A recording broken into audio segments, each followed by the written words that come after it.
नमस्कार दोस्तों, स्वागत है आपका हमारे YouTube चैनल में। तो अभी हम लोग बात करने वाले हैं गेट 2021 का फर्स्ट पेपर ओवर हुआ है मैकेनिकल इंजीनियरिंग से। तो थोड़ा सा क्वेश्चन के बारे में डिस्कस करेंगे और बात करेंगे पेपर कैसा था, किस तरीके के क्वेश्चन आए हुए थे।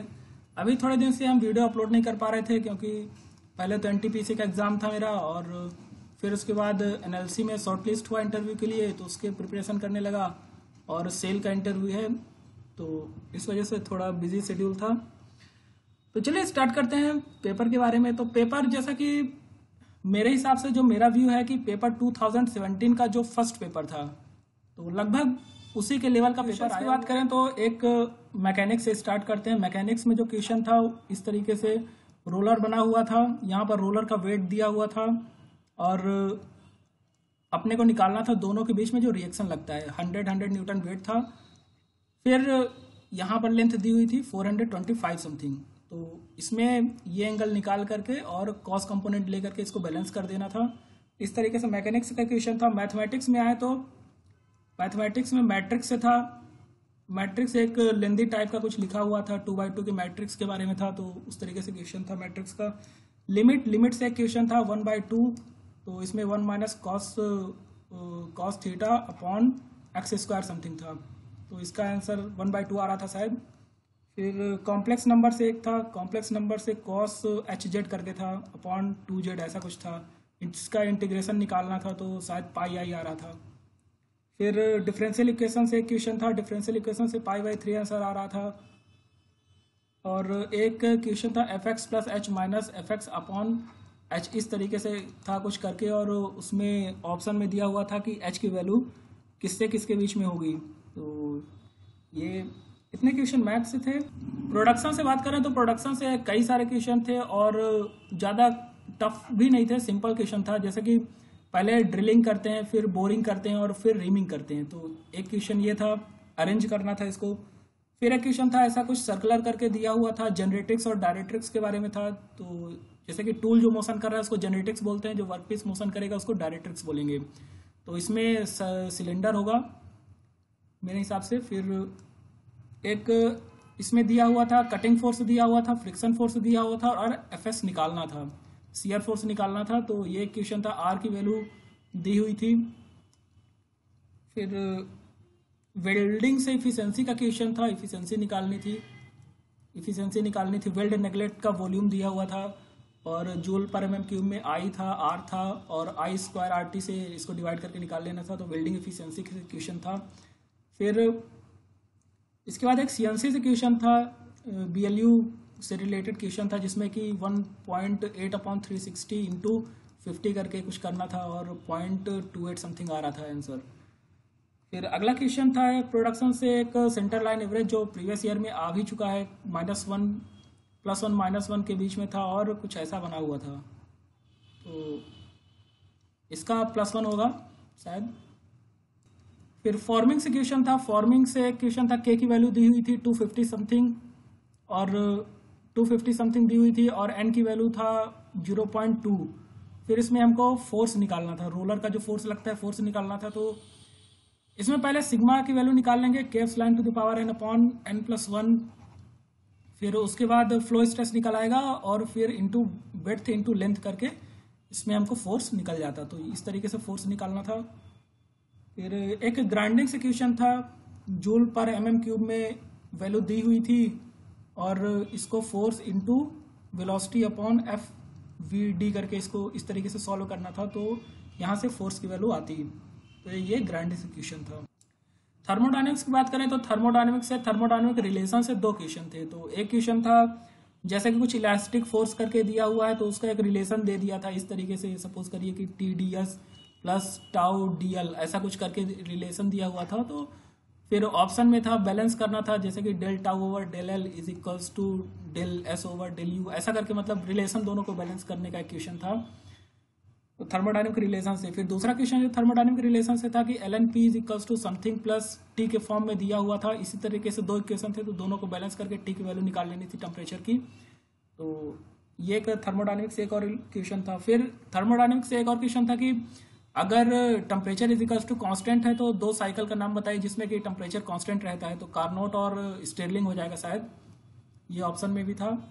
और एक और क्वेश्चन था प्रीवियस ईयर का, ये है कि अगर बॉटल वैकेंट बॉटल है, खाली बॉटल है और कोई पाइप का सोर्स कनेक्ट कर दिया गया है तो फाइनल टेम्परेचर क्या होगा। तो T final equals to gamma T initial, इसको हम लोग कर लेंगे M2U2 minus M1U1 is equals to M exit H exit minus M inlet H inlet plus Q minus W। इस तरीके का जो मेन फार्मूला है तो इसी से यहाँ अप्लाई करते तो ये वैल्यू आती है। तो T final equals to gamma T initial लगभग 5.566 समथिंग आ रहा था, मतलब 1.4 इंटू 400 करना था।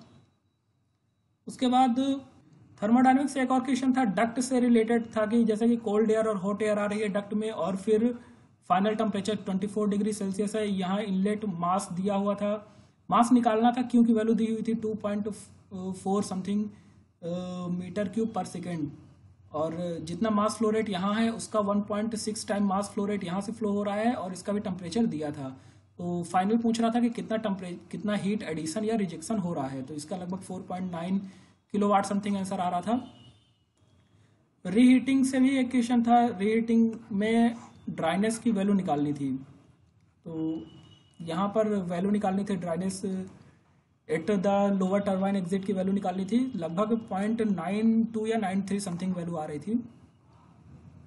HMT से बात करें तो HMT से एक क्वेश्चन था कि अगर हेजलाई चार्ट में क्या क्या क्या नंबर को हम उसमें यूज़ करते हैं, तो उसके लिए हो जाएगा अगर बायोट नंबर और फोरियर नंबर, ये दो नंबर हम यूज़ करते हैं, दोनों ऑप्शन में भी था, तो ये हो जाएगा हेजलाई चार्ट से रिलेटेड।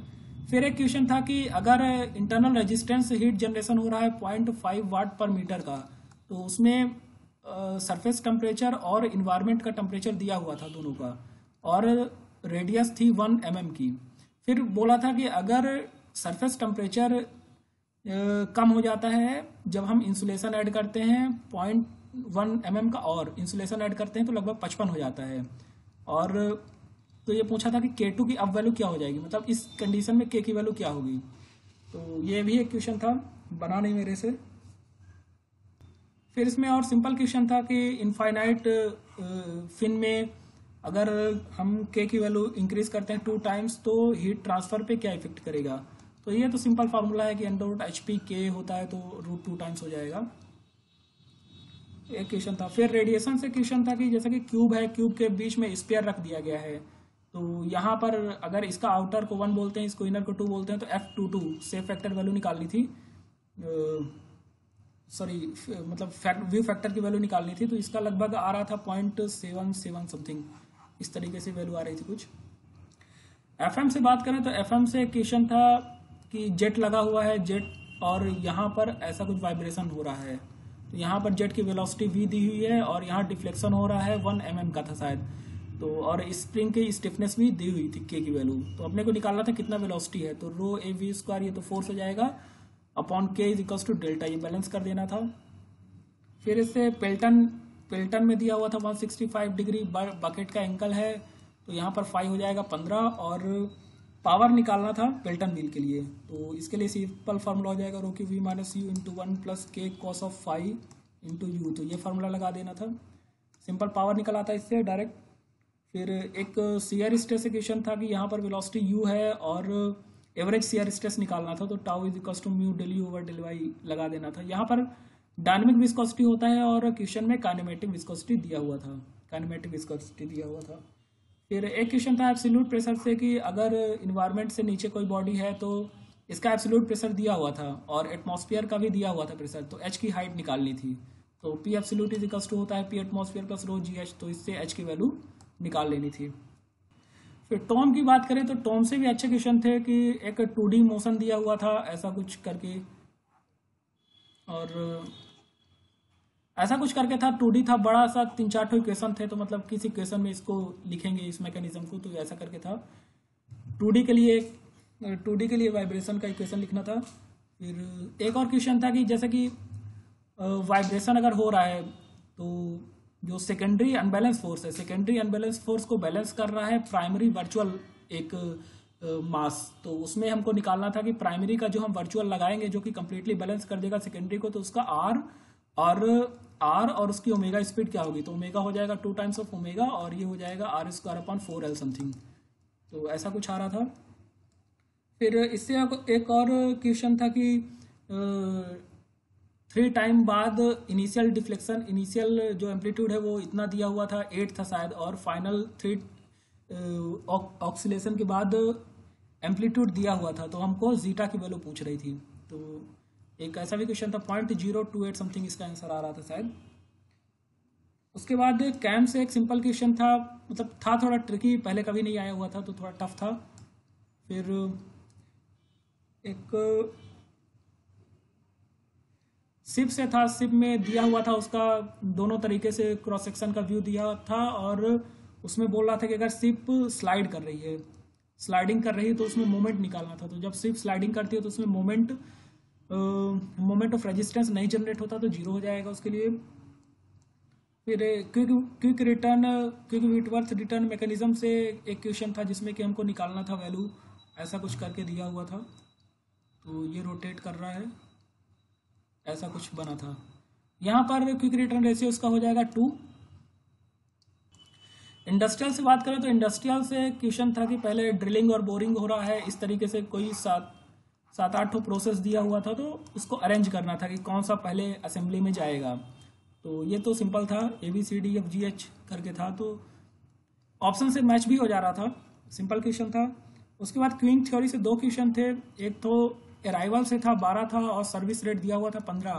तो हमको निकालना था number of customers in the system, तो इसका 4 हो जाएगा शायद, lambda upon B minus lambda कर देंगे तो इससे 4 आ जाएगा। फिर दूसरा क्वेश्चन क्वीन थ्योरी में ही था कि लेमडा और म्यू की वैल्यू दिया हुआ था, और बोल रहा था कि अगर उसको पता है कि अगले 3 मिनट में एक कस्टमर आता है तो क्या प्रोबेबिलिटी होगी कि अगले 3 मिनट में एक कस्टमर आएगा, इस तरीके से था। तो उसका शायद 0.61 समथिंग आना चाहिए, एक क्वेश्चन था वो क्वीन थ्योरी से। फिर म्यू और सिग्मा दिया हुआ था, और अपने को निकालना था प्रोबेबिलिटी से रिलेटेड था, जो सर्विस फैक्टर नहीं होता, Z is equals to reorder level minus demand during lead time upon sigma, इस तरीके से होता है। तो उसका प्रोबेबिलिटी निकालना था, 50% आएगा, क्योंकि ये दोनों को सब्ट्रैक्ट करने पर 0 आ जा रहा था। तो ऐसा कुछ ग्राफ बनेगा, मतलब यहाँ पर हम अभी हैं, तो अगर इससे कम पूछ रहा है तो पूरा ये मतलब 50%, तो इसका 50% प्रोबेबिलिटी होगा।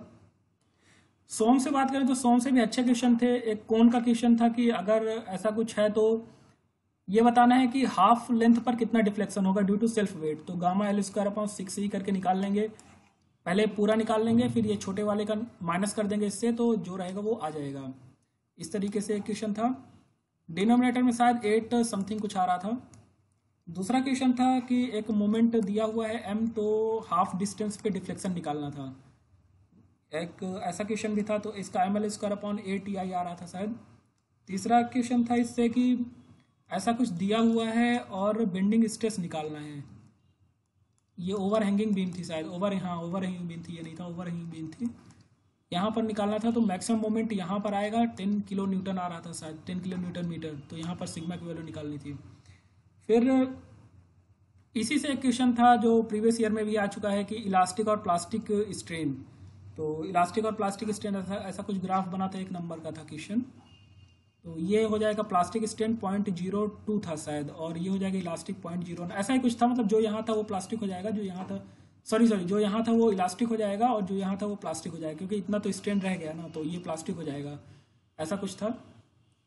और बात करें डिज़ाइन की, तो डिज़ाइन से मॉडिफाइड गुडमैन थ्योरी से आ रहा था क्वेश्चन। तो मॉडिफाइड गुडमैन थ्योरी का जो आंसर हो जाएगा, तो उसमें पहले सिग्मा निकालना था, सिग्मा मैक्सिमम आ रहा था 200, सिग्मा मिनिमम आ रहा था 100, तो इसमें हम फैक्टर ऑफ सेफ्टी निकालेंगे तो 2 आ रहा था शायद, फाइनल आंसर 2 होगा।